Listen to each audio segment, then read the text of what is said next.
Mr. Fallon, your ethics in law is zero. They should rip your license, but you're in Nigeria where you can get away with these things. You're everywhere. You've ruined lives. Just tell us if you're Wunmi Adebanjo's godfather, Bobrisky's godfather. You're the same person, Mr. Fallon. Admit it and go file your fucking lawsuits. You are the godfather of Bobrisky and Wunmi Adebanjo. Good evening, Nigerians. This is Dr. Kemi Lawrence, and today is Saturday, the 5th of October, 2024.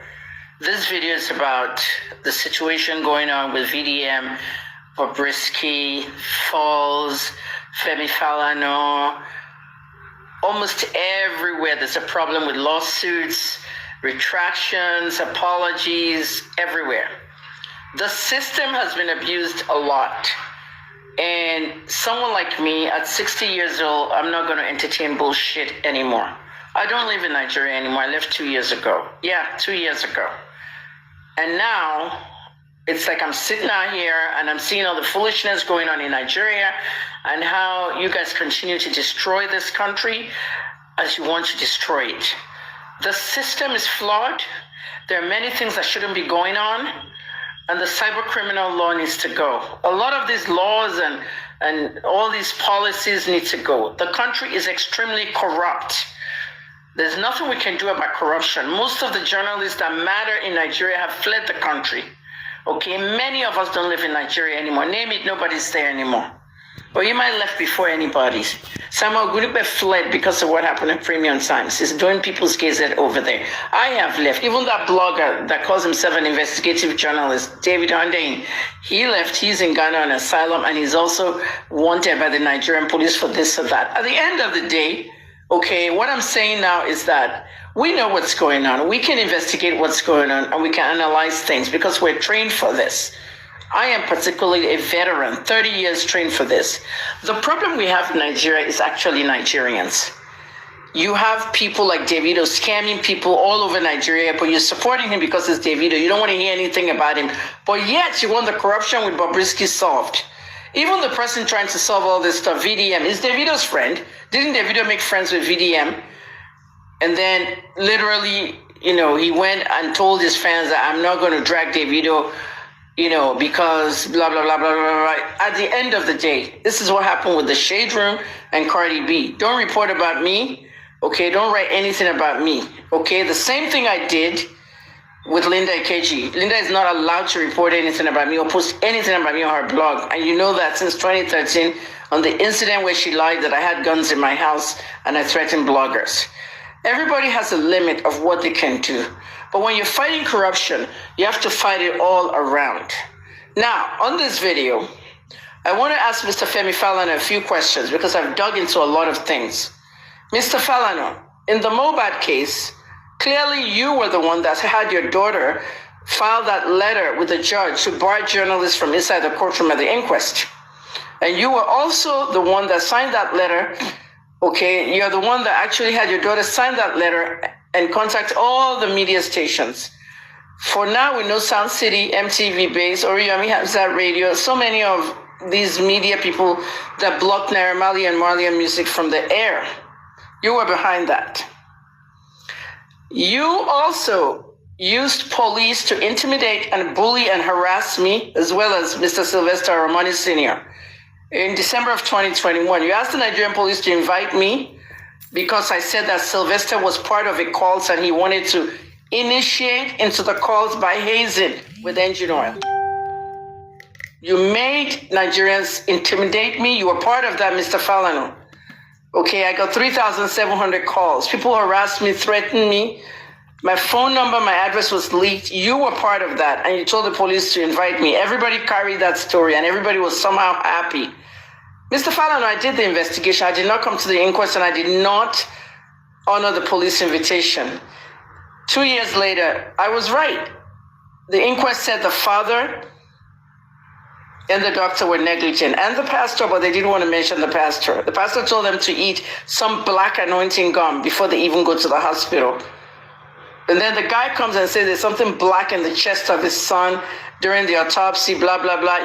They cursed people out, whoever has anything to do with Sylvester's death, but they cursed themselves. Have you apologized to me, Mr. Falana, for what you did, for the harassment? Didn't the inquest find out that the father and the doctor were negligent? Why didn't the DPP charge them? It just ended like that. Because you're a corrupt person, Mr. Femi Falana. A lot of people had faith in you. You're a nobody. You're corrupt. Mr. Falana, tell Nigerians, jam question number 1. Are you Bobrisky's godfather? I'm asking you to your face, Mr. Falana, are you Bobrisky's godfather? Were you the one that called the Comptroller General of the prison, Haliru Nababa, for them to put Bobrisky in a private shelter, a hotel, a lodging in Lekki somewhere? I'm not going to go around this bullshit. I'm not going to entertain this bullshit, okay? You guys are the ones that are destroying Nigeria. Are you Bobrisky's godfather? Please answer that, Mr. Falana. Were you the one that asked Haliru Nababa to organize moving Bobrisky to a certain place? How can the prison come to the National Assembly and saying that Bobrisky had certain features? They couldn't put him in the girl's side. They couldn't put him in the boy's side. Who is Bobrisky?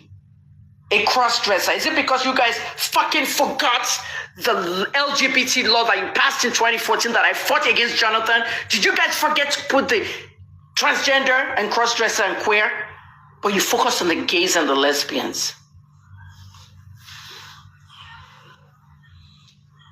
At the end of the day, it is not our business, okay, on where Bobrisky or whatever gender it is. Our business is that he was convicted.